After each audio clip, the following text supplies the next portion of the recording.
Hello, beautiful earth angels. Oh, Soul Tribe Collective, here I am.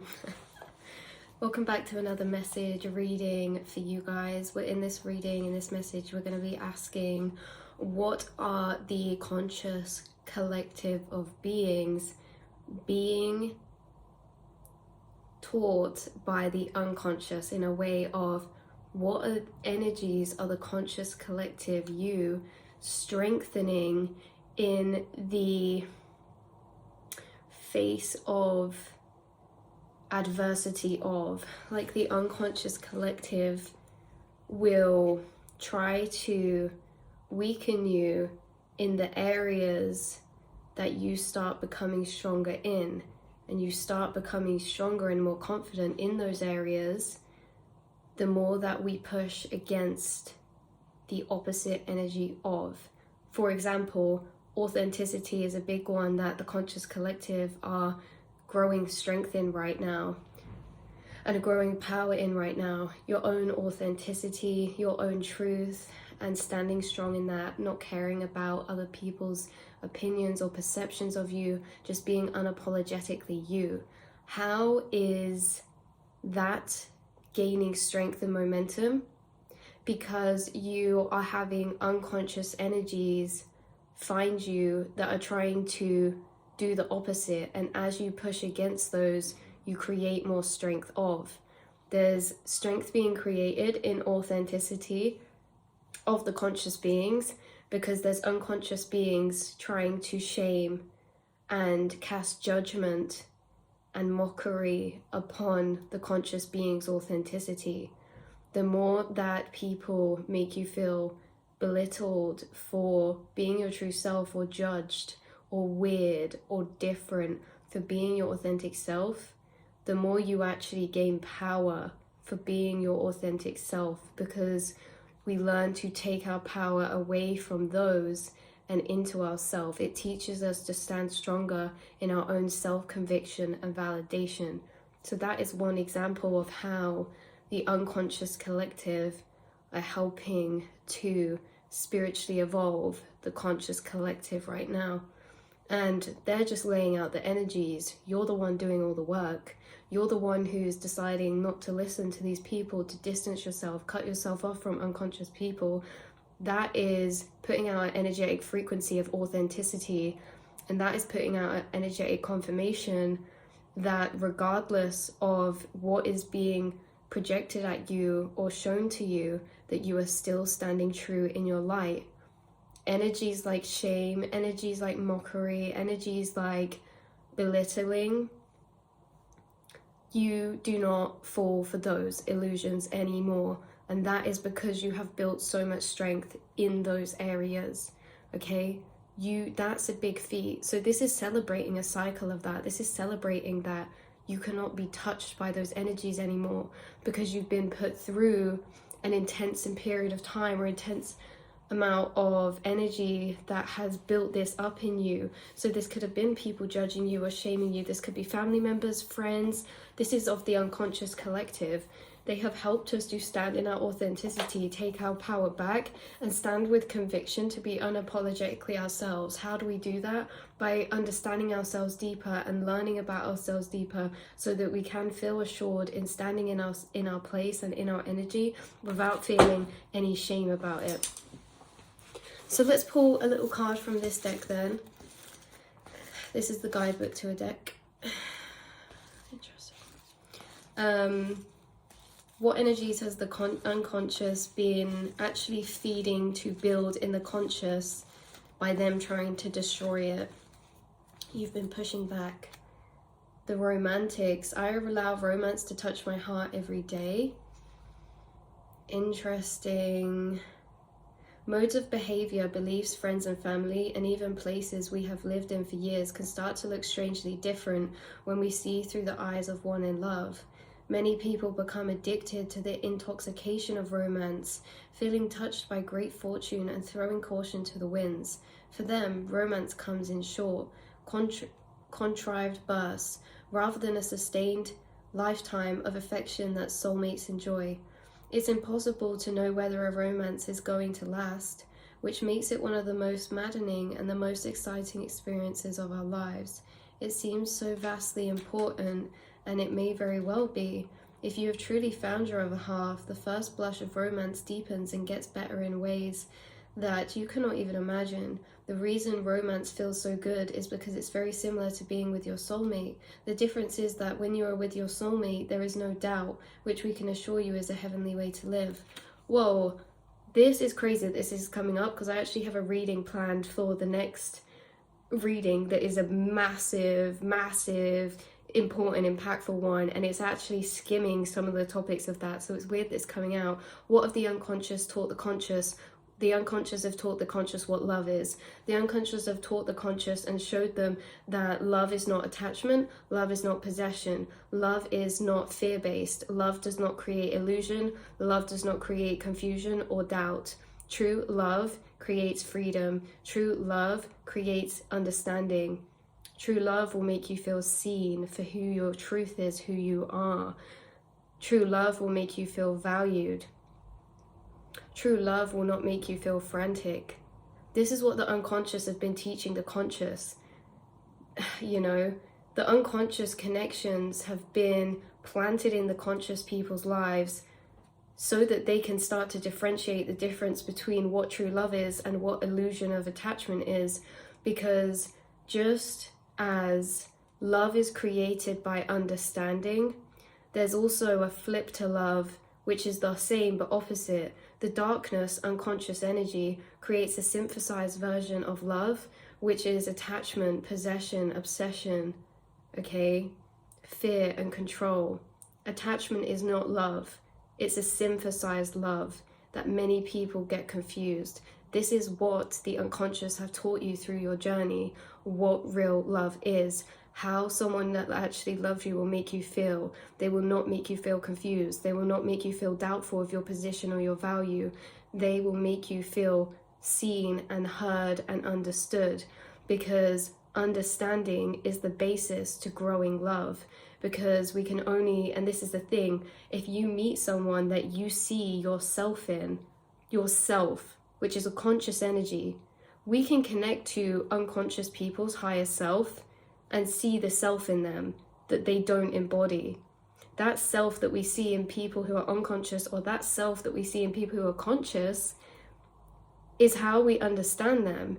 Because we're seeing a piece of ourselves in them, it makes it so easy to understand them. Understanding grows love, but understanding someone that's unconscious with holding their higher self-consciousness up against them is allowing. It's allowing, because when you understand someone who's doing unconscious actions to you and seeing the understanding which validates their actions, which then, you see what I mean? There's a lot of unconscious connections that people get stuck in a cycle with, because they're seeing the understanding to their unconscious actions. They can see the root cause of their unconscious actions. Therefore, it allows them to be okay. You guys have learned that even if you can see the reasoning to someone's unconscious actions or wounding, does not mean that you have to stay around them, does not mean that that is what you need in your life, does not mean that that is what you need to surround yourself with. This is what the unconscious have taught you, because the unconscious energy of understanding someone's unconsciousness will grow an attachment. It makes the conscious person will always want to heal the unconscious, will always want to bring light to the unconscious. And what the unconscious have taught the conscious collective in love is that you cannot be the one to heal or awaken someone. Yes, you plant seeds and you carry on. You do not get stuck in the level that other unconscious beings are trapped in, because you are not trapped there. And you can see the way out. And that's why it's so hard to stay in, to get out of these connections sometimes, is because you can see the way out. You want to heal, you want to help people, but at the same time, you've learned through the unconscious that that's physically impossible to awaken someone. It's physically impossible to be the person to heal someone, because that is a self journey. And you know that because you've done that for the self. You've also done a self journey of healing and of awakening and of reclaiming, and you know that that's a choice made by self, so no one else can do that for anyone else. The unconscious people have taught you what true love is and what attachment is. when to plant seeds and when to leave. It's taught you to learn from unconscious and dark energies and connections, to keep it moving and to build with the light connections. Just editing and popping in to clarify a few things so that I've explained myself clearly. The unconscious romantic connections have been planted in the conscious beings' lives to reflect back all that is not true love. The unconscious connection that was planted in your life made confusion, illusion. They did not see you for your true soul self. They were creating an energy of not love but attachment. They were creating an energy of doubt, illusion, and confusion. And so by the unconscious being a reflection of all that love is not in the conscious being's life, we've been taught what love really is, and that's not attachment. That is freedom, that is understanding, that is unconditional love, that is someone seeing you for who you really are and valuing you for that, which is something that the unconscious beings will not make the conscious being feel felt. The unconscious beings will never make you feel heard or seen for your truth. They will misunderstand you. They will create confusion about your place in their life. They will create confusion about what's really going on beneath the surface of them. And this is literally it. They've taught the conscious all that love is not, and that pushes us closer to alignment of all that love is. It showed you that unconscious beings is not where you will thrive, that connections that are consciously meeting you at the same level of awareness, that are consciously creating in their own life, in their own mind, of being a conscious awareness and observer of their own thoughts, that's where true love can grow, not attachment. Like I said, if you're meeting someone who's conscious, right, and you're conscious as well, your conscious selves are interacting with each other. That builds understanding, that builds love. That also builds the basis of communication, which also builds the basis of trust. You cannot build trust and communication with an unconscious person. And so this is where things go astray as well. You need to be with someone conscious, and this is what the unconscious have taught the conscious, that they cannot keep entertaining connections that are unconscious when they are conscious, because it's just not how it works, because that's not where you'll be fulfilled, because you'll always be left with attachment, confusion, illusion, and doubt. But what the unconscious have also taught the conscious is that there's no point trying to completely get these energies were beneficial. The unconscious taught the conscious that their unconsciousness was beneficial to them, because in their unconsciousness they learned all of this. In their unconsciousness and connection to unconscious people, they learned how to reclaim their power back, their strength back, their value back. You know, like these were so necessary. So the conscious collective have learned so much through the unconscious when it comes to love and relationships. And you've made so much elevation in that area to know what is true love, which is understanding, freedom, unconditional love, okay, seeing yourself in another and understanding each other and learning about each other through another. How powerful would you be if you were with a person who was just like your consciousness as well, at your level of thinking, at your level of depth, at your level of perceiving this reality of truth and consciousness? How powerful would you be? You'd be extremely powerful, because when light comes together, it amplifies each other. When a conscious person comes into contact with a conscious person, they are unstoppable. That is a power relationship dynamic.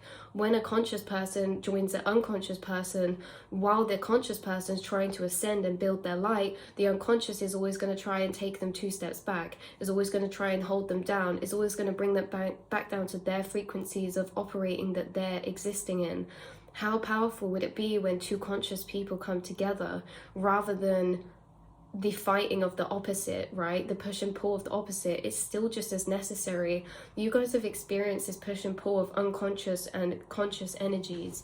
You have experienced relationships that are with someone who is unconscious, what they have taught you is priceless, but at the same time, you have something moving in next, which is conscious energy. You have connections moving in of a conscious energy that is going to amplify your light and make you unstoppable. You are going to build together with light. You're going to help each other understand each other through one another.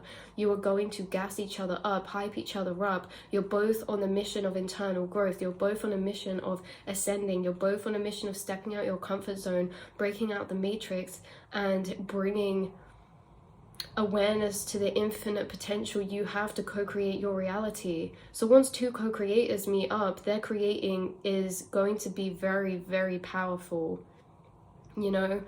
So this is what has been taught by the unconscious to the conscious collective recently, is very much what is love, what is attachment, what is real, you know?